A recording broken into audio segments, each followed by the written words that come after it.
အားလုံးပဲမင်္ဂလာပါကျွန်တော်ဒီနေ့ပို့ချပေးမယ် Excel သင်ခန်းစာတော့ Insert row ပေါ့နော် Insert row Insert column စေရစေရ PDF ပေါ့နော်ဒီအကြောင်းအရာလေးကျွန်တော်ရှင်းပြပါမယ်ကျွန်တော်တို့ပထမဆုံး Insert row ဆိုတာကျွန်တော်တို့ဒီမှာ data တွေရိုက်ထားတဲ့အခါမှာ row လေးတွေလိုချင်တယ်ဆိုရင်ကျွန်တော်တိုးတာပါနော်ကျွန်တော်နမူနာအနေနဲ့ပြပါမယ်ဟုတ်ပြီကျွန်တော်ဒီမှာ1နဲ့2ကြပါပေါ့နော် row တစ်ခုလိုချင်တယ်ဆိုရင်ကျွန်တော်တို့2ကို select ပေးလိုက်ပါပြီးရင် right click နှိပ်မယ်ပြီးရင် insert ဆိုလေးနှိပ်လိုက်ပါမယ်နော်ဒါဆိုရင်ကျွန်တော်တို့ row တစ်ခွက်တိုးလာပါပြီပြန်ဖြတ်ချင်တယ်ဆို right click delete ပါနော်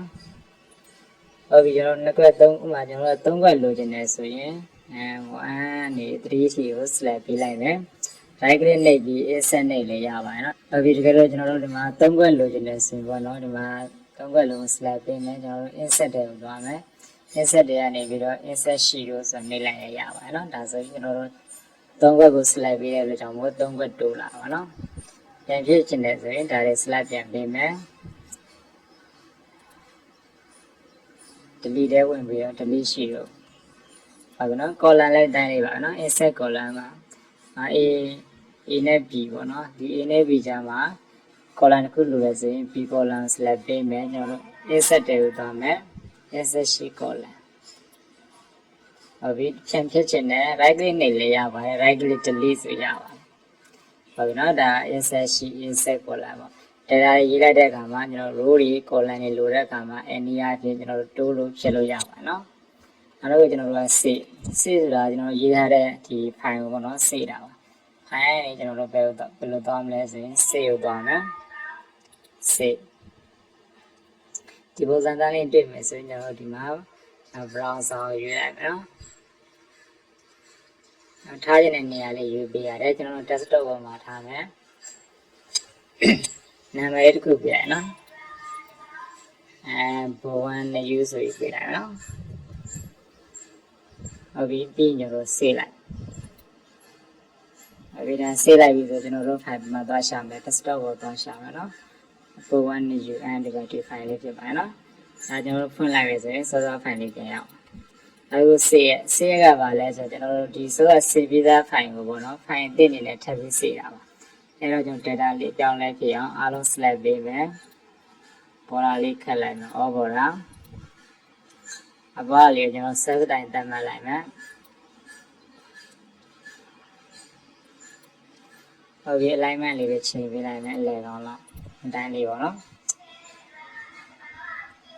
ဟုတ်ပြီဒါကို file အသစ်အနေနဲ့ထပ် save ခြင်းနဲ့ဆို file ကနေ save ကိုသွားမယ်browse ပေါ့နော် browser သွားမယ်ပြီးကျွန်တော်တို့ဒီမှာ desktop သွားမယ်ဒီမှာ file နာမည်တစ်ခုထပ်ပေးပါနော်ဘ1 new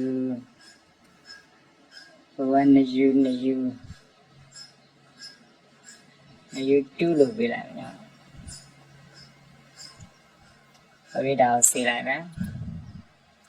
ဟုတ်ပြီဒါကျွန်တော်ပထမဦးစား save ထားတဲ့ file လေးအပြင်မှာရှိမယ်နောက် save နဲ့ ထပ် save တဲ့ file လေးအပြင်မှာရှိမယ်နော်ကျွန်တော်ရှာကြည့်မယ်ဟုတ်ပြီဒါဒုတိယ save တဲ့ file မှာဒါပထမ save တဲ့ file နော်နှစ်ခုလုံးရှိတယ်ဒါကျွန်တော်ဖွင့်လိုက်ရင်အဲ့ file ကိုရောက်သွားမယ်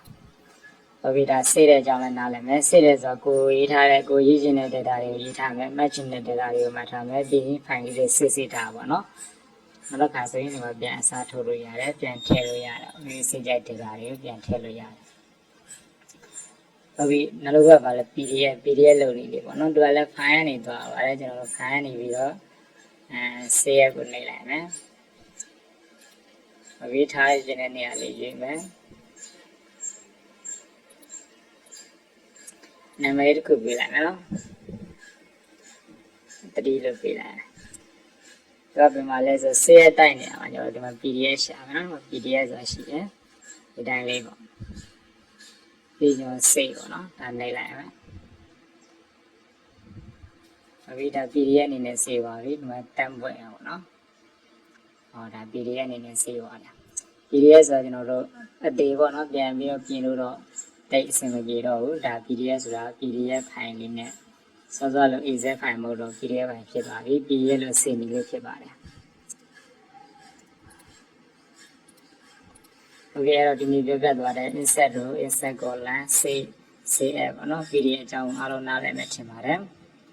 အားလုံးစင်ကြပါစေ